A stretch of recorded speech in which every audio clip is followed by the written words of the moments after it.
Baik, bismillahirrahmanirrahim. Assalamualaikum warahmatullahi wabarakatuh. Perkenalkan, saya Muhammad Fatur Rahman dengan NPM 411829112300309 dari Prodi PAI, dan saya ingin membahas tentang tantangan pembentukan akhlak siswa di era teknologi.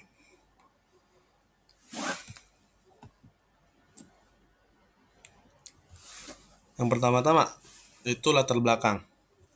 Tantangan pembentukan akhlak siswa di era teknologi digital membawa dampak signifikan bagi semua aspek kehidupan, termasuk pada dunia pendidikan. Teknologi digital menyediakan akses informasi yang sangat cepat dan luas, namun di sisi lain juga menimbulkan tantangan serius dalam pembentukan akhlak siswa. Nah, jadi dengan penemuan komputer, manusia itu mulai merasakan tantangan yang signifikan, terutama pola pikir. Nah, itu pola pikir terutama. Terus teknologi komputer terus mengalami peningkatan dari akhir Perang Dunia II. Dan sekitar tahun 1990, internet mulai digunakan oleh manusia sehingga merubah arah teknologi. Dari sini tercipta banyak perusahaan besar yang mengembangkan teknologi, salah satunya di antaranya yaitu Microsoft dan Apple.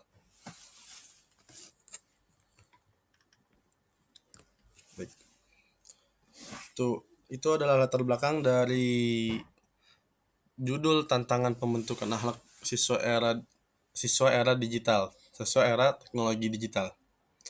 Lanjut ke pembahasan.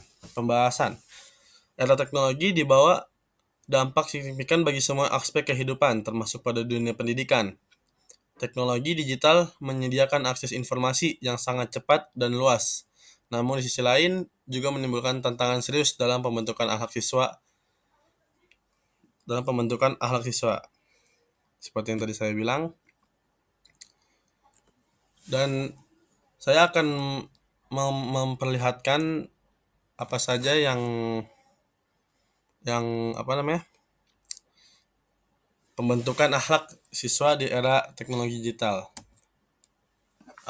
Yang pertama ada akses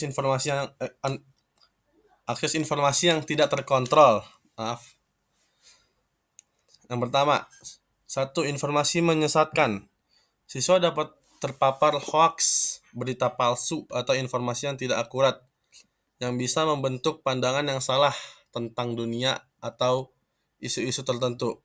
Informasi yang salah ini bisa berdampak pada cara mereka memandang kebenaran dan tanggung jawab sosial. Yang kedua ada kekurangan filter etika dan moral. Banyak platform di internet termasuk media sosial tidak selalu memiliki kontrol atau filter yang cukup untuk menyaring konten yang etis atau moral. Dan tidak cukup untuk menyaring konten yang etis atau moral itu juga membuat siswa bisa terpapar perilaku tidak pantas seperti ujaran kebencian, cyberbullying, atau perilaku antisosial yang dapat ditiru.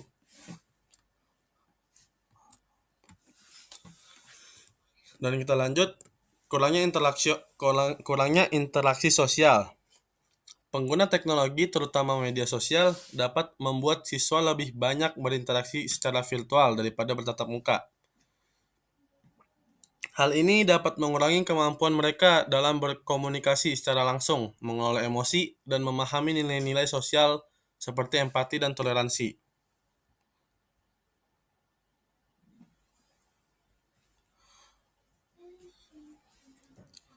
Nah, akibatnya kemampuan sosial siswa dapat berkurang, yang juga akan memengaruhi pembentukan akhlak mereka. Contohnya seperti kurangnya interaksi sosial merujuk pada penurunan frekuensi atau kualitas siswa. Nah, hubungan dan komunikasi langsung antara lain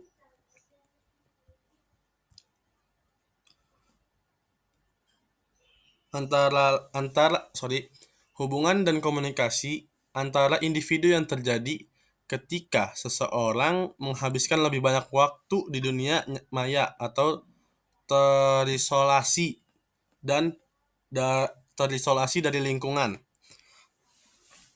Nah, pada konteks siswa, ini terjadi ketika mereka lebih sering berinteraksi melalui perangkat digital seperti ponsel, media sosial, atau game online daripada berinteraksi secara tatap muka dengan keluarga, teman, atau orang-orang di sekitarnya. Dan lanjut, tantangan dalam pengendalian diri. Di era digital, berbagai bentuk hiburan seperti game, online, dan media sosial sangat mudah diakses dan dapat memicu kecanduan. Ketidakmampuan siswa dalam mengendalikan diri terhadap penggunaan teknologi yang berlebihan dapat menghambat mereka dalam belajar, beribadah, dan berinteraksi dengan keluarga dan lingkungan sekitar. Ini berpotensi melemahkan disiplin diri dan tanggung jawab yang merupakan bagian penting dari akhlak. Dan saya di sini akan menyampaikan beberapa aspek dari tantangan pengendalian diri yang dihadapi siswa di era teknologi digital. Yang pertama itu kecanduan gadget dan media sosial. Siswa sering mengalami kesulitan untuk membatasi penggunaan gadget dan media sosial. Platform digital seperti Instagram, TikTok, dan game online. Nah, dirancang untuk menarik perhatian terus-menerus, sehingga siswa sulit berhenti menggunakannya. Itu adalah salah satu contohnya dari tantangan dalam pengendalian diri. Lanjut, perubahan nilai dan norma sosial. Perubahan nilai dan norma sosial adalah proses penggeseran atau transformasi dalam pandangan masyarakat terhadap hal-hal yang dianggap penting. Apa aja sih yang hal-hal yang dianggap penting itu? Di sini ada satu, perubahan nilai sosial. Nilai sosial adalah prinsip atau standar yang dianggap penting oleh masyarakat dalam menentukan apa yang baik, benar, atau yang diinginkan. Nilai sosial mencakup hal-hal seperti kejujuran, keadilan, kesopanan, kerja keras, dan solidaritas. Itu yang pertama. Dan yang kedua, perubahan norma sosial. Norma sosial adalah aturan atau pedoman perilaku yang diterima dan diikuti oleh masyarakat. Norma ini bisa bersifat formal, aturan hukum, atau informal, etika dan kebiasaan yang tidak tertulis. Kesimpulannya pada materi ini adalah pembentukan akhlak siswa di era teknologi digital menghadapi berbagai tantangan yang signifikan. Akses informasi yang tidak terkontrol, kecanduan teknologi, berkurangnya interaksi sosial, dan cyberbullying adalah beberapa faktor utama yang menghambat perkembangan moral siswa. Di samping itu, kurangnya keteladanan di dunia maya,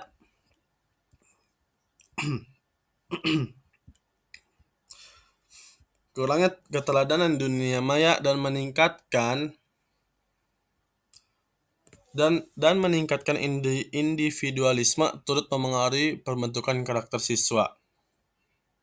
Nah, penggunaan teknologi juga tanpa panduan etika yang kuat menyebabkan siswa kurang memahami pentingnya tanggung jawab, empati, dan kedisiplinan. Baik, itu saja yang mungkin bisa saya sampaikan. Kurang lebihnya mohon maaf bila ada kata-kata yang salah atau ada kata-kata yang terbata, itu keteledoran saya. Dan bila ada kata-kata yang benar, itu datangnya dari Allah Subhanahu wa Ta'ala. Sekian dari saya, billahi taufiq wal hidayah. Wassalamualaikum warahmatullahi wabarakatuh.